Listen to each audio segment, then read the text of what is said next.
Hello again, and welcome to State of Mind Talks, the podcast series from the mental health and fitness charity State of Mind Sport. This series focuses on a demanding profession which at the very top level combines elite fitness, instant decision-making, immense knowledge, composure, management, and a huge amount of mental toughness. I'm George Riley, and this is State of Mind Talks Referees. This week's guest is one of the modern game's leading referees who took charge of Challenge Cup finals, Grand Finals, World Club Challenges and international fixtures prior to retiring to take charge of operations and legal at the Rugby Football League. Robert Hicks is our guest. Welcome, Robert. Great to have you here. Thanks for talking to us. Hi, George. Nice to be here. Looking forward to this. It's been a great series so far. Yeah, thank you very much. And we'll get into a bit of that because we're kind of halfway through and the feedback actually has been fantastic, and which is exactly the reason we were doing it. So we'll get into a little bit of that in a moment. But first of all, how are you? What's your life like these days since we last saw you with a whistle? Yeah, it's very hectic these days, George. We're just in the middle of our mid-season review from a regulatory and law perspective. So we have a suite of meetings around May, June and July with the clubs and other stakeholders to make sure that what we've done so far is either working or not, change things, what we think need changing, make some amendments that we think will help grow the game or that will help make the game safer, more enjoyable. And then we work through the summer while everybody's on their summer holidays to get those regulations in ship shape for the end of the season to launch next year. And do you enjoy that, apart from the working through the summer thing? Do you enjoy all of that? For those of our listeners or viewers that don't know, you're legally trained and qualified. That was your pre-refereeing life. So is this the kind of job you always thought you would fall back into? Yeah, I was lucky when I became a full-time ref. The RFL took me on as well in their legal department, and I then started to specialise in things that didn't put me into conflict with clubs. So it would be governance or contractual work or regulatory work. And I think that's been a real benefit for me, and was one of the reasons I was able to leave the field when I was ready rather than go on too long, I think. We'll come on to that as well and touch on various aspects, leaving the field when you're ready, which some referees don't get to do. Ian Smith, certainly, who works with State of Mind, didn't really do that. He looks back on that. We'll probably speak to Ian later on in this series. We want to get into your career, your experiences, your good and bad, your take on the health of refereeing, the impact of abuse on referees, which has been the underlying theme of this series so far. But as I mentioned at the top, it's probably a good chance to take stock halfway through our State of Mind series, looking at match officials. We're recording this as well, we should say, the week after Super League and the RFL's tackled the tough stuff round, I beg your pardon, which focused on the same theme.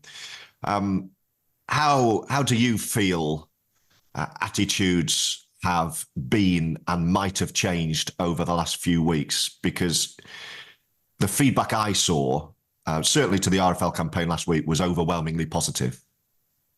Yeah, I thought that was a really powerful piece that went out, and real great credit to the people who were behind that Rugby League commercial, Katrina, and to the referees themselves for being so open and honest. And I think it was overwhelmingly positive. Even on social media, there was still the odd troll that was there with certain comments. But it was overly positive. We then, of course, had the incident at the weekend where the referee was going to the video referee, and we had a young child making obscene gestures towards the official. And then that was then exacerbated by the parent actually seeming to say that was a really good thing on social media. So, but you shouldn't lose sight of the overall impact of that campaign and things like this, really, where showing referees as humans and explaining what they have to go through, not only as referees, but as family members and support of other people is really important. And I think we are changing attitudes slowly. I think most rugby league fans accept officials get things wrong, that they're human. And that I think when you go to a game without any skin in the game, you actually hardly ever notice the referee. But it's amazing when you get your colours on how that changes. I've probably been lucky enough to deal with this over from a slightly different angle with younger referees in our safeguarding team, where it's almost like the magic shirt, that as soon as parents see someone on a field with a shirt on, they just abuse the shirt, not the child. Yeah. So it is about trying to change behavior and attitude. It's a long piece of work. It actually is one of the biggest reasons, and we know this from data, why children stop playing the sport is adult behaviors. So we've got a lot more work to do here, and the game has a responsibility, but those who play it, those who watch it, they also have that responsibility. It's not the RFL against the world or the clubs against the RFL. Actually, we're all in the same canoe. We have to all row the same way, and trying to do that in the sport isn't always easy. Can I just pick up on that Lee incident first of all? You brought it up. I was going to raise it actually, and ask how you felt. I'll tell you how I felt first of all. I had one of those days. My partner was working on the Euro, so I had one of those days where you just watch every bit of sport that's on TV. And so I watched it, and I couldn't actually believe what I was seeing. And I actually posted it, and it got widely shared. And I did think afterwards, should I have posted that? Because you don't want to draw negative publicity to the sport as a rugby league fan. But at the same time, hosting this podcast, I'm trying to drive awareness of these kind of things. So I didn't really know what the best thing was to do. But I just couldn't believe, first of all, what I saw, but also then the point you just made. Because I'm thinking, if I'm the parent there, I'm absolutely devastated with this. But it was the opposite. So what chance have we got? And actually, Chris Kendall, we messaged after that, and he was pretty horrified, and said, as a father of two young kids, if that was one of my kids, I'd be devastated. And my point was, well, it comes from the parents, so that wouldn't have happened, Chris, would it? That wouldn't have happened to your kid because they know right's wrong. So you tell me, what on earth do we do about something like that? We shouldn't just focus on one negative incident across a really strong campaign. And look, I accept that referees can make mistakes, they can build up in a game, and fans can get overly annoyed about where a game's going to. It's the heat of the moment, it's the heat of the battle, it's potentially a controversial decision. All those things I accept. And I thought, well, I'd first of all say I thought Lee's response to it was really measured and well thought through. They got their statement out this week saying that we need to sort of cool the waters a little bit. So let's praise Lee for trying to resolve it in a proactive way. Mm-hmm. I'd be very disappointed if that was my child. In fact, I'd be more than disappointed. I'd be devastated. And but ultimately, not everybody is the same, are they? The world is increasingly divisive, increasingly polarized in its views on everything, politics, socio-economics, all the things. So why would sport be any different that would happen in sport? Mm. We've just witnessed a guy nearly get shot in America for standing to be president. Whether you think his politics is right or wrong, really, I mean, we should praise the fact that our country is nowhere near that level. That would be more my view. Yeah, that's a really good point, actually. It doesn't make it right, but let's have a bit of perspective here. Yeah, that's a really good point, actually. One other thing, it's probably not relevant to this podcast, but given we're talking about Lee from that game, was Adrian Lamb said afterwards about we should remove the referee's call on the pitch, didn't he? I mean, that's not really what we're talking about referee abuse, but that was something that's been raised before. Do you think we'll ever get to doing that? Yeah, well, and as I said, we're in the middle of that regulatory law review, and it's something that's massively on our radar. Look, whatever system you have, there will always be some element of subjectivity. Video refereeing is not as objective as people think it is.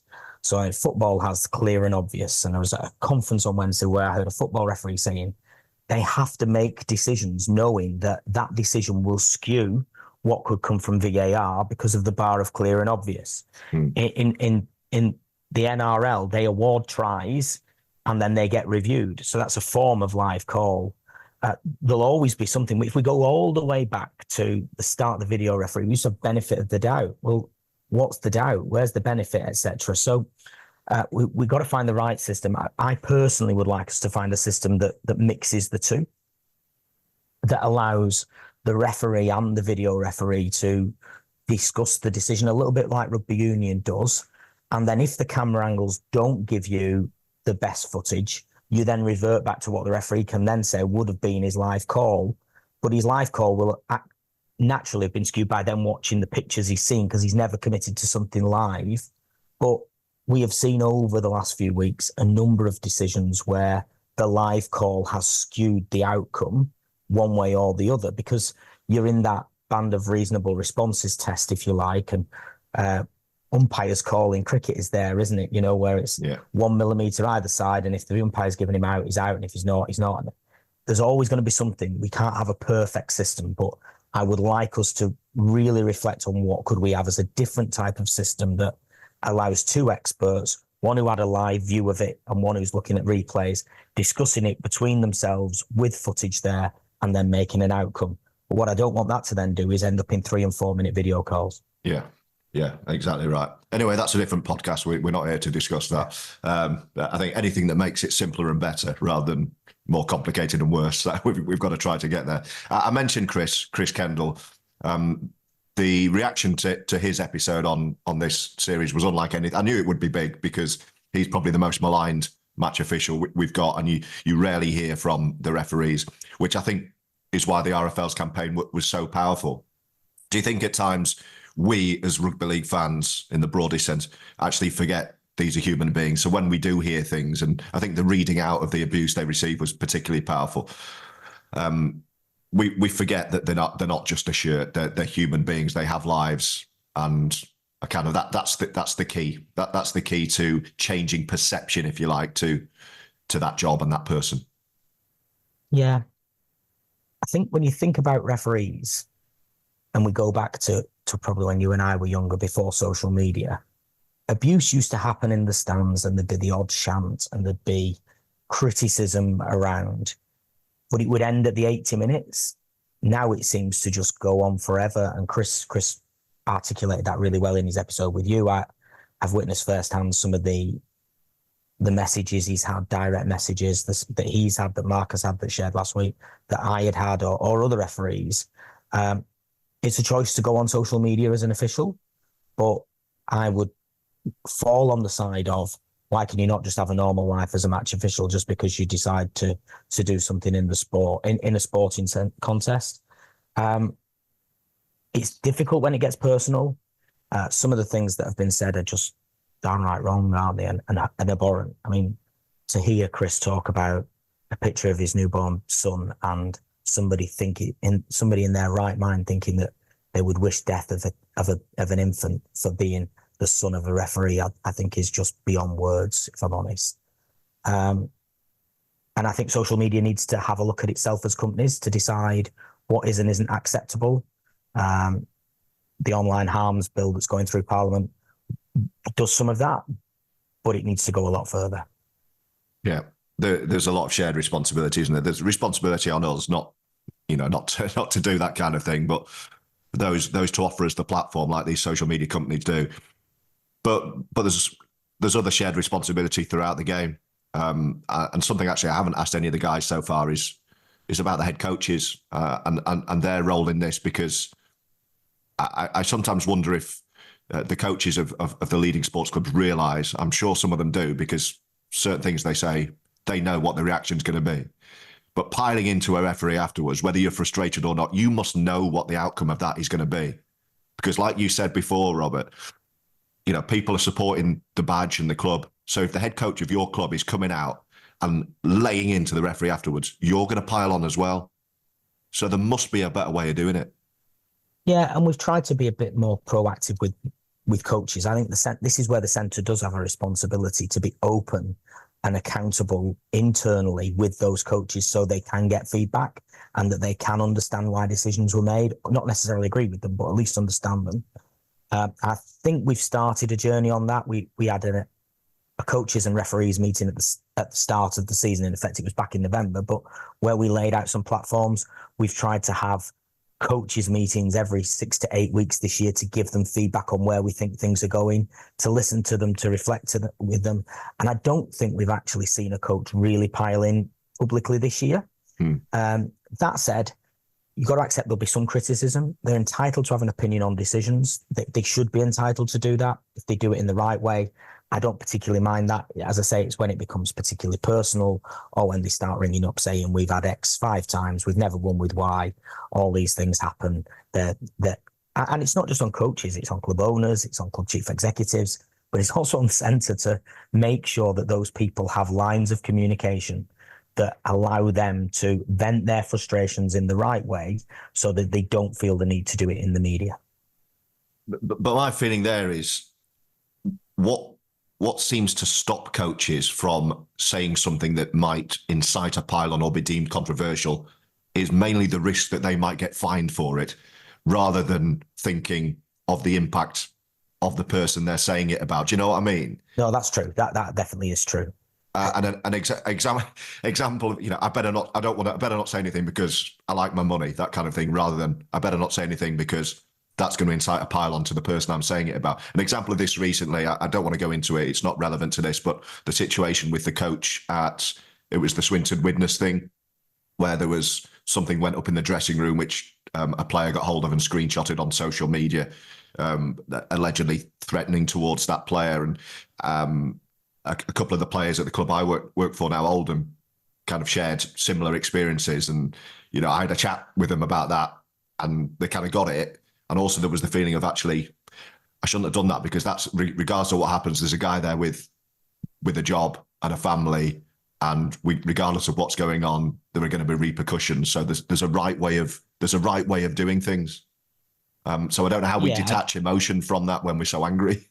And without going into the details of that, that'll run its course through a compliance procedure. But what I'd say in terms of just a general theme of where we're at in terms of how I try and work in my job, and when I'm trying to make decisions about change or not changing or future, I think ultimately we are all involved in the sport and we're all stakeholders in that sport. I've said this to you earlier, but we own it for a small period of time, and we own it not as in physically own it, but we all have a duty to make sure that sport continues to develop, grow, and is around for the future for our children and their children and beyond.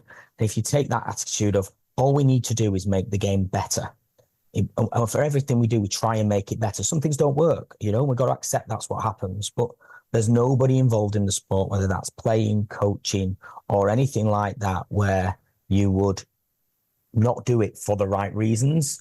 And therefore, that's how we have to approach regulatory change or anything in life. And I think coaches have that duty as well, that they might be the head coach of a club, but they'll only be the head coach of that club for a short period of time in its history. Owners would be the same. They might own that club for a short period of time, but they have to pass it on so that the fans can take that forward in a better place. Let's talk a bit about your experience and your route into refereeing. Why was it refereeing for you? I remember first seeing you as a fresh-faced touch judge, and then watch your journey into, one of the most respected men in the middle who, achieved some great things. Why was it refereeing for you? Yeah, well, I'm from a rugby league family. The history of my family is rugby league through my grandparents, my parents, both involved in professional and community game.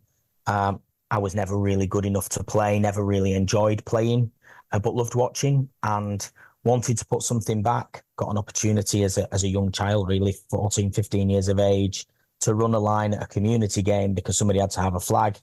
Got talking to a referee.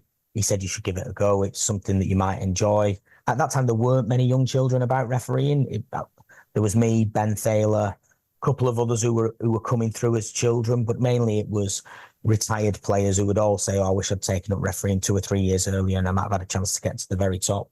And I enjoyed doing it. It gave me some spare cash. It got me fit. It got me watching rugby league. And then before you knew it, I got friendships through it. I got experiences that made me want to take it further. And I got onto the professional ladder and then went and had what I think was a reasonably successful career. I think I got everything out of my career that I could for my ability. I tried hardest to make good decisions, enjoy refereeing, but probably wasn't the most natural of referees at times. I had some strengths and weaknesses, but I always worked hard to get the most out of my career that I could. What do you mean? What do you mean by that? What's an unnatural referee? What's a natural referee? Yeah, I don't mean it in a sort of natural or unnatural, but I think I worked on my weaknesses and my strengths very hard to get everything out of my career to get to the very top. I think when I say that, I always remember speaking to one of our coaches when I got my first Challenge Cup final, and he wasn't a coach at the time, but he'd been my coach when we first started. And there was about 6 or 7 referees on that journey at the beginning of a performance pathway. And he said, I always thought you'd have a good career. I didn't think you'd ever get quite to the very top. Because thought you had, I mean, I wasn't the fittest referee. I don't have the most attractive running style. I can be a little bit aggressive. I don't think that's a prerequisite to me. I don't think you have to look good when you're running. No, but all those things sort of do come into play, you know, and I was probably a little bit black and white as a younger referee, and I became a bit more natural later on. And what you have to do on your journey as a referee is learn to put your own personality into performances and get players to buy in, because probably the two elements of your game are decision making and management, and they're the 2 major facets. And I probably focused too much on decision making early in my career rather than management. And the more that you manage players and the more that they buy into what you're trying to do, the better games become and the better performances you get. See, that's interesting, because probably the one you didn't concentrate most on is the one that you're making most use of in your second career, isn't it? I don't know really. I think the best lawyers don't always necessarily look at detail and make things right. They make the best commercial decisions. You know, what you've got to learn to do is understand the law, understand the context of the law, and then adapt it to the specific circumstances you find yourself in.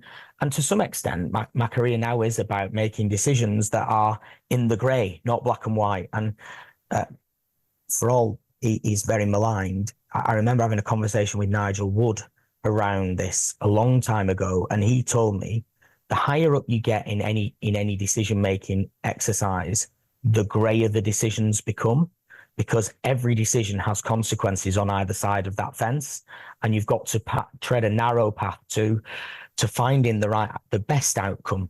And sometimes the best outcome is the least worst outcome. And until you start making those decisions, and I would say that around brain health, you know, the easiest thing I can say to people is, I know that upright and upright tackles cause concussions. I need to reduce concussions in the sport.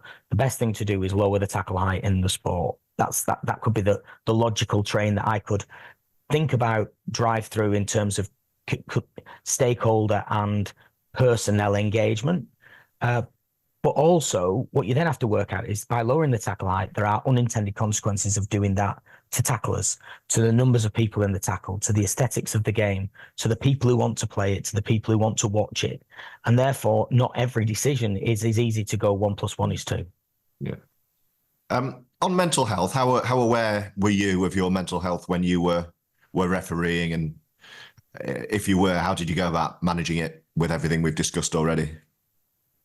Yeah, I was always really acutely aware of my mental health, and it would come in waves, you know, that to some extent, if you refereed really well, you'd be on a high. If you refereed really badly, you'd be on a low.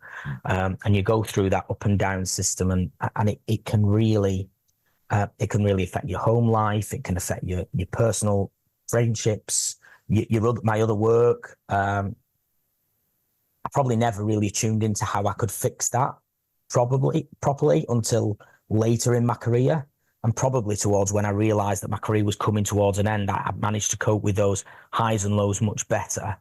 But the strain of getting up for big games, getting up for games, and then bringing yourself back down to a level, and then managing your way through not just the 80 minutes, but the 7 days either side of it, it was a really big challenge. So I was always aware that having a decent level of well-being was important, but I probably didn't really focus in enough on the things that can help with that, whether that be better diet, good training regimes, good connections outside of the sport as well as in the sport, and having people who you could rely on and trust to discuss things with. And I think Rugby League Cares do a really good welfare program for players and officials in the sport. They probably punch above their weight when you consider the funding that they have to deliver that program. But I think our referees need more support than ever before in this regard, and social media exacerbates that. One of the things I found really interesting from the episode so far is the insight into how much preparation and training goes in. You know, how fit, how athletic, how quick, how prepared these referees. I still think there's that misconception that the referees just get the bag out of the boot and turn up and referee a game and go home. And as Chris Kendall and Liam Moore underlined, it's the whole week up into that game. Coaches and players, when they're preparing for different teams, will obviously do their prep on certain teams. Is that the same with referees? Are you aware when you're coming up to a game who you've got? Oh, he's a problem player. He's been difficult for me before. That team might play this way. I need to be aware of that. Do you have to do certain specific prep on potentially difficult players or teams that might give you a few issues? Yeah, we've had different iterations of how we would deal with things like that, to be honest, in different coaching regimes. Some of it was always around players or coaching styles or different scenarios that might come about. But a lot of your preparation is about, you'll go into a game with a plan A about basically let the game start, unfold, see what the teams give you, and then manage it through based on what balance is needed for that game.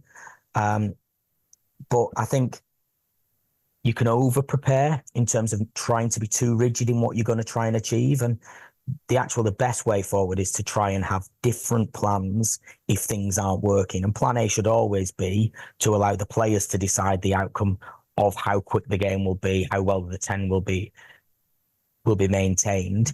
But then as a referee, you've got a duty to make sure that there is a certain standard of that game that you expect and you want the players to be at that level.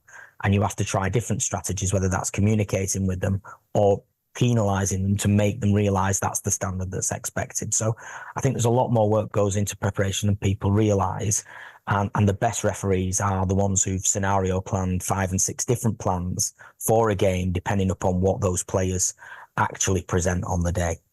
Do referees get on with most players kind of off the pitch? Is there that kind of divide that there might be with fans when you see them after the game and you want to get into your car as quickly as possible? Or are you able to just have a beer and a chat and a joke with the players? Yeah, I think when I first started, it was a lot better because people used to go in the bar after a match, they used to have a drink, they used to socialise with players a lot more. Then when we got full-time referees, they used to turn up to games and leave. We didn't really have relationships with players off the field. But I think over the last few years, that relationship has regrown and we're starting to see referees who are friendly with players off the field.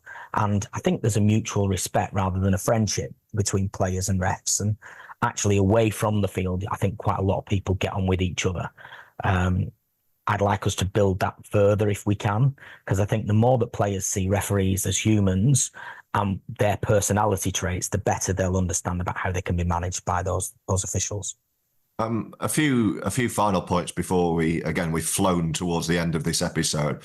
I want to ask you about a general point on the perception of referees in a second, but in terms of where we are now with recruitment and retention and needing more referees, and hopefully that the last few weeks will have had a positive impact into making people think about a potential route into refereeing and recruiting more. Because one of the things Chris Kendall said was his belief that the abuse that he very eloquently outlined in his episode and the negative perception of referees he felt was adversely affecting the game as a whole, because people didn't want to become referees. It was stopping you getting the best people into the jobs or getting any people into the jobs was his feeling on that. I don't know how well you're placed to answer this question, but in terms of health of our future referees, where are we?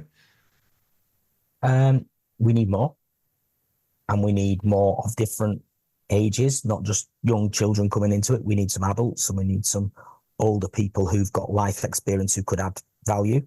Ex-players would be a real big benefit. The reality is that we lose a lot more referees than we recruit because they get fed up of the abuse. They turn up for their first game at under 12s and people think that they should be Chris Kendall in the middle of that field. And I'm not saying we can get rid of all the abuse, but until we get to a stage where specifically in junior and community rugby league, people accept that the referees at that level are learning as well, will always struggle, because you might recruit 150 new referees in a year, but lose 130 of them because they just don't want to do it, primarily because of the abuse, and it's not easy being a referee anyway. But then add in that real horrid nature of personal abuse, threats, social media. Why would people do it? And therefore, the other thing that then also does is you probably lose some really talented referees because they don't want to do it. They find better ways to spend their time. And therefore, perhaps all you ever do is get the most resilient people rising to the top rather than the best quality referees. I think we've got some really good young referees in our top level of the game now, and they've got really bright careers. But 3 or 4 of them in 3 or 4 years might say, this is enough for me. And then we'll have to find more referees rather than being able to rely on the people who've built that experience up and are now really developed into top class referees. So abuse is the biggest factor for holding back recruitment and retention. We've just got a couple of minutes left. Do you think we'll ever get any former players becoming top referees? I'm trying to think of any example. I think Jamie Bloom was probably the closest we got.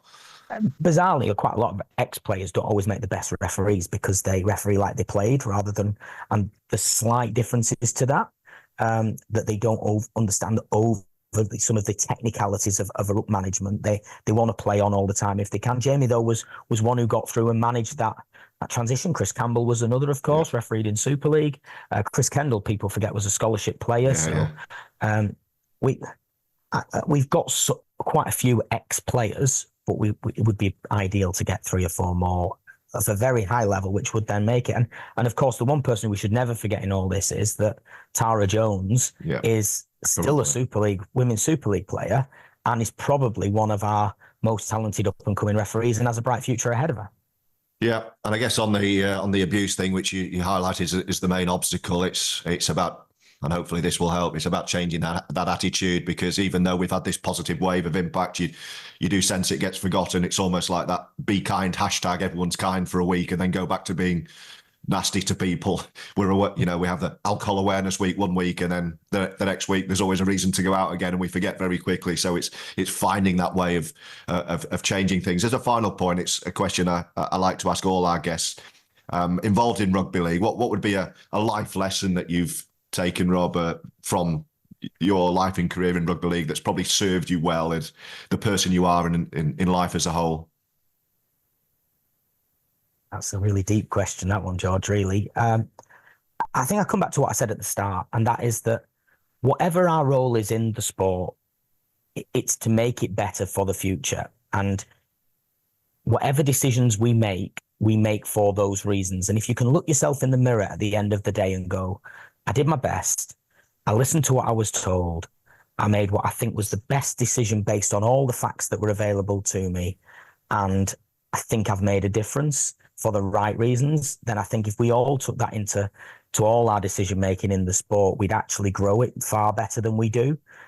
If we move away from this self-interest or club-related angst that people get into, but go for a much bigger picture of how can we make this sport better for the next generation.